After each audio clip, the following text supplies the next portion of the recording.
Hello friends, आप सभी को प्रयास स्टडी अड्डा पर बहुत बहुत स्वागत है। आज के इस वीडियो में मैं बीपीएससी टीआरई थर्ड और फोर्थ के लिए कुछ सिलेक्टिव मैथ्स का क्वेश्चन लेकर के आया हूं, तो आप लोग इस वीडियो को अंत तक जरूर देखेंगे। और चलिए फ्रेंड्स, आज का जो पहला प्रश्न है इसे देखते हैं और इसे कैसे सॉल्व करना है इसके बारे में सीखेंगे। यदि तीन संख्याएँ 2:3:5 के अनुपात में है और उनके योगफल का दुगुना 200 है, तीनों संख्याओं में सबसे बड़ी संख्या का वर्ग कितना, यानी वर्ग क्या होगा, ये प्रश्न में पूछ रहा है। तो फ्रेंड्स कह रहा है यानी तीनों संख्याओं का जो अनुपात दिया गया है कितना है, तो 2:3:5 है। तो जो अनुपात में जो तीनों संख्याएं जो दिया गया है उसको लिख सकते हैं। पहली संख्या को क्या लिख सकते हैं, क्योंकि अनुपात में कोई भी संख्या दिया होता है तो वह एग्जैक्ट नहीं होता है, एग्जैक्ट नंबर नहीं होता है, तो इसको लिख सकते हैं। पहली संख्या को हम लोग मान सकते हैं 2x, दूसरी संख्या को मानना है 3x और तीसरी संख्या को मानना है 5x। कह रहा है कि तीनों संख्याओं का जो योग है वो योग का दुगुना 200 है। तो तीनों संख्याओं का जो योग है, तीनों संख्याओं को यहाँ पर योग कर दिए और इसका जो दुगुना है वो किसके बराबर है, तो 200 के बराबर है। फ्रेंड्स उम्मीद करते हैं कि आप लोगों को समझ में यहाँ तक आ गया होगा। अब देखते हैं आगे क्या करना है। इसे अगला स्टेप जो है, तो इस सभी को जो है ना योगफल कह रहा है, सभी को जब ऐड कीजिएगा, जोड़िएगा तो कितना हो जाएगा, 2 3 5 और 5 10x और 10x को जब 2 से मल्टीप्लाई कर दीजिएगा यानी गुना कर दीजिएगा तो कितना हो जाएगा, 20x हो जाएगा। 20x बराबर कितना हो जाएगा, यहाँ पर 200 हो जाएगा। उसके बाद क्या करना है, x की वैल्यू को निकालना है। तो x बराबर क्या हो जाएगा, 200/20। 20 से 200 कटे कितने बार में, 10 बार, यानी x का जो वैल्यू आ गया कितना आ गया, तो 10 आ गया। प्रश्न में कह रहा है कि संख्याओं में सबसे बड़ी संख्या का वर्ग क्या होगा। तो सबसे बड़ी संख्या यहाँ पर देखा जाए तो 5 के लिए क्या लिखे हैं, 5x लिखे हैं। तो 5x, x की जगह पर x का जो वैल्यू आया है 10 उसको पुट कर देंगे तो 5 × 10 = हो जाएगा 50। 50 को क्या करना है, तो इसका वर्ग करना है। तो वर्ग करने पर क्या आ जाएगा, 50 का जब स्क्वायर करते हैं तो स्क्वायर होता है 2500, जो आपके ऑप्शन नंबर ए में दिया गया है। तो इस प्रश्न में जो पूछ रहा है कि सबसे बड़ी संख्या का वर्ग क्या होगा, तो 2500 होगा, जो आपके ऑप्शन नंबर 1 में दिया है। उम्मीद करते हैं कि आपको इस प्रश्न का जो सॉल्यूशन है समझ में आ गया होगा। बढ़ते हैं अब अगले प्रश्न की ओर। अगला प्रश्न है कि किसी वस्तु के अंकित मूल्य 1250 पर 5%, 15% और 20% की क्रमिक छूट दी जाती है। सभी छूटों के बाद विक्रय मूल्य ज्ञात करें। इस टाइप के प्रश्न हमेशा एग्जाम में पूछे जाते हैं। तो फ्रेंड्स आप लोग इस टाइप के प्रश्न को आप लोग ध्यान में रख करके जाएंगे। इसे कैसे सॉल्व करना है इसको एक बार ध्यान से देखेंगे। प्रश्न कर रहा है कि किसी वस्तु के अंकित मूल्य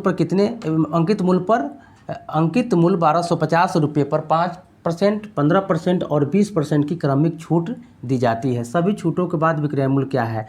जब विक्रय मूल्य ज्ञात करना हो, किसी वस्तु के अंकित मूल्य पर अगर छूट दिया हो तो विक्रय मूल्य ज्ञात करने के लिए क्या करना है, तो अंकित मूल्य जो दिया हुआ है उसको पहले यहाँ पर लिख लेना है। तो कितना है, 1250 है। कितने, 1250 दिया गया है अंकित मूल्य। इस पर पहले कितने 5% के छूट दिया जाता है, इसका मतलब है कितने पर, तो यानी 100 में से 5% को घटा देंगे तो कितना आएगा, इसका 95% निकाल देंगे।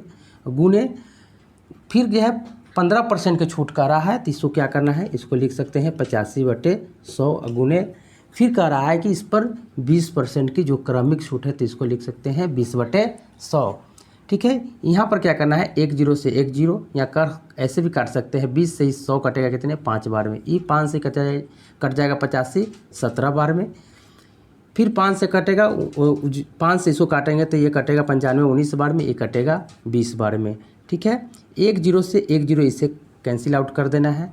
ठीक है, इसको क्या करना है, 5 से कट करेंगे तो 5 दूना 10, 50 25, यहाँ हो जाएगा 5 दूना 10। ठीक है, जब इसको सभी को मल्टीप्लाई कीजिएगा 25 × 19 × 17 अब बटे इसको 2 को 20 से मल्टीप्लाई करके यहाँ लिखेंगे तो कितने हो जाएगा, 20 दूना 40। जब इसको कैलकुलेशन कीजिएगा तो आपके जो आंसर आएगा, जो आपके ऑप्शन नंबर डी में दिया गया हुआ है 807.50, यही इसका जो है विक्रय मूल्य होगा। उम्मीद करते हैं कि आपको यह प्रश्न ये भी समझ में आ गया होगा। इस टाइप के प्रश्न को इसी तरीके से बनाया जाता है।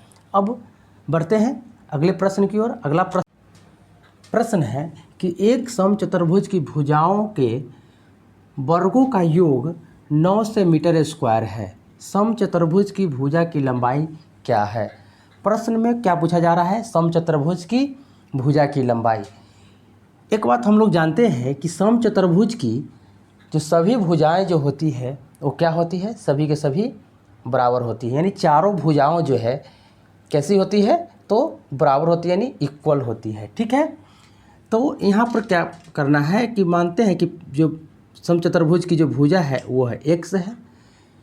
x यानी भुजा मानते हैं तो चारों भुजाएं बराबर होती है। तो यहाँ कह रहा है कि समचतुर्भुज की भुजाओं की वर्गों का योग, तो वर्गों का योग जो है भुजाओं की वर्गों का योग, तो पहली भुजा मान लेते हैं x है, तो चारों भुजाओं क्या हो जाएगा? x ही होगा।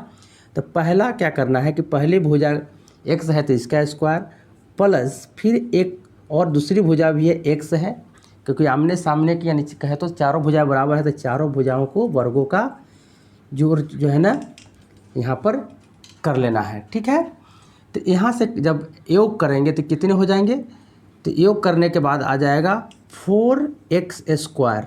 इस सभी भुजाओं का जो है वर्गों का योग है जो किसके बराबर है? 900 के बराबर है। यहाँ से क्या करना है कि x स्क्वायर बराबर क्या करेंगे कि 900/4। जब इसको 4 से कट कीजिएगा तो कितने बार में कटेगा 900? तो यहाँ से करेंगे 4 दूना 8, यहाँ 1 बचा, 4 दूना 8 और 4 पंचे 20, यानी कहने का मतलब x स्क्वायर बराबर हो जाएगा 225। तो यहाँ से x का जो वैल्यू आ जाएगा कितना आ जाएगा? तो इसको अंडर रूट कर देंगे 225 का, तो जो आएगा रूट के बाहर 225 का जो वर्गमूल जो हो जाएगा वो कितना हो जाएगा? तो आपके 15 हो जाएंगे। ठीक है, तो पूछा जा रहा है कि समचतुर्भुज की भुजा की लंबाई क्या है? तो भुजा माने थे हम लोग कितना? x, यहाँ x की वैल्यू आया कितने? 15, जो आपके ऑप्शन नंबर डी में दिया गया है। तो इस प्रश्न का सही उत्तर हो जाएगा यानी 15 मीटर। यानी समचतुर्भुज की प्रत्येक भुजा की जो लंबाई है, यानी भुजा की जो लंबाई है वो कितनी है? तो 15 मीटर है। उम्मीद करते हैं कि आप लोगों को यह प्रश्न समझ में आ गया होगा। तो आप लोग एक बार चैनल को लाइक सब्सक्राइब जरूर कर दीजिए, वीडियो अगर अच्छा लग रहा है तो। बढ़ते हैं अब अगले प्रश्न की ओर। प्रश्न है कि प्लेटफॉर्म की लंबाई रेलगाड़ी की लंबाई की 2 गुनी है। रेलगाड़ी की गति 144 किलोमीटर प्रति घंटा है। यदि रेलगाड़ी प्लेटफॉर्म को 30 सेकंड में पार करती है तो प्लेटफॉर्म की लंबाई क्या है? बहुत ही आसान प्रश्न है। इस टाइप के प्रश्न हमेशा एग्जाम में पूछे जाते हैं, तो इसलिए आप लोग ध्यान से इस प्रश्न को सीखेंगे कि कैसे बनाया जाता है। तो प्लेटफॉर्म की लंबाई रेल की लंबाई की क्या है? 2 गुनी है। यहाँ पर दिया नहीं गया है कि कितना ट्रेन की लंबाई है, यानी रेलगाड़ी की लंबाई है, और कितनी प्लेटफॉर्म की लंबाई है। लेकिन प्लेटफॉर्म की जो लंबाई है, प्लेटफॉर्म की लंबाई रेलगाड़ी की लंबाई की क्या है? 2 गुनी है। तो यहाँ पर मान लेते हैं ट्रेन की जो लंबाई है, ट्रेन की जो लंबाई हो क्या है? x है, तो प्लेटफॉर्म की जो लंबाई है वो क्या हो जाएगा? 2x हो जाएगा। जब ट्रेन किसी प्लेटफॉर्म के पार कर रही होती है तो ट्रेन जो है अपनी लंबाई और प्लेटफॉर्म की लंबाई दोनों की जो है ना, जो लंबाई को जो है ना, दोनों की लंबाई को, यानी जो रिलेटिव जो डिस्टेंस होता है वो दोनों को पार कर रही होती है।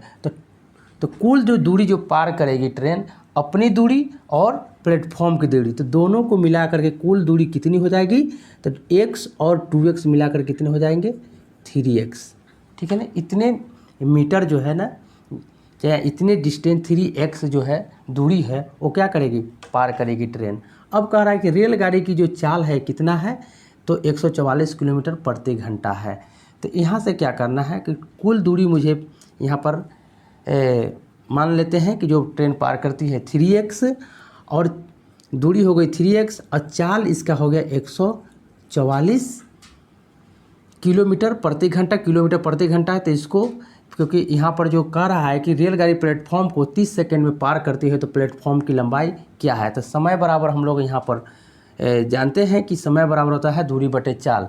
तो दूरी बटे चाल बराबर किसके होंगे, समय का। जो समय दिया गया है सेकेंड में, तो यहाँ पर जो चाल जो है किलोमीटर प्रति घंटा है, इसको क्या करना है, क्यों मीटर प्रति सेकेंड में कन्वर्ट कर देना है, चेंज करना है। तो मीटर प्रति सेकेंड में करने के लिए क्या करते हैं, 5/18 से गुना कर देते हैं।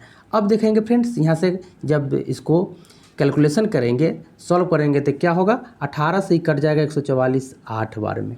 ठीक है, अब यहाँ से क्या हो जाएगा कि 3x और 8 पंचे हो जाएगा 40, और 40 जो है 3 से 30 से जाकर क्या हो जाएगा, गुना हो जाएगा। तो 3x बराबर क्या हो जाएगा, 30 गुने 40, यानी x बराबर हो जाएगा 30 को 40 से जब मल्टीप्लाई कीजिएगा तो कितना हो जाएगा, यहाँ हो जाएगा 1200/3। जब इसको कैलकुलेट कीजिएगा, इसको 3 से जब 1200 काटिएगा तो कितने बार में कटेगा, यह 400 बार में कटेगा। अब प्रश्न में पूछा जा रहा है तो प्लेटफॉर्म की लंबाई क्या है, प्लेटफॉर्म की लंबाई क्या है। x जो आया, x की वैल्यू आया 400, जो किसका है, तो एक हम लोग ट्रेन के माने हैं लंबाई x तक, ये हो गया 400 ट्रेन की लंबाई। और वहीं पर अब यहाँ पर पूछ रहा है प्लेटफॉर्म की लंबाई, तो प्लेटफॉर्म की लंबाई हो जाएगी 2 गुने 400 बराबर हो जाएगा 800 मीटर। ठीक है ना, मीटर जो है प्लेटफॉर्म की लंबाई हो जाएगी। उम्मीद करते हैं कि आप लोगों को ये वीडियो अच्छा लग रहा होगा, तो एक बार चैनल को प्लीज़ सब्सक्राइब कर दीजिए। बढ़ते हैं अब अगले प्रश्न की ओर। अगला प्रश्न है कि 99.95/99 गुणे 99 माइनस 95। इस टाइप के भी प्रश्न एग्जामिनेशन में पूछे जाते हैं, तो इसको कैसे बेसिक मेथड से सॉल्व करना है, इसको हम लोग सीखते हैं।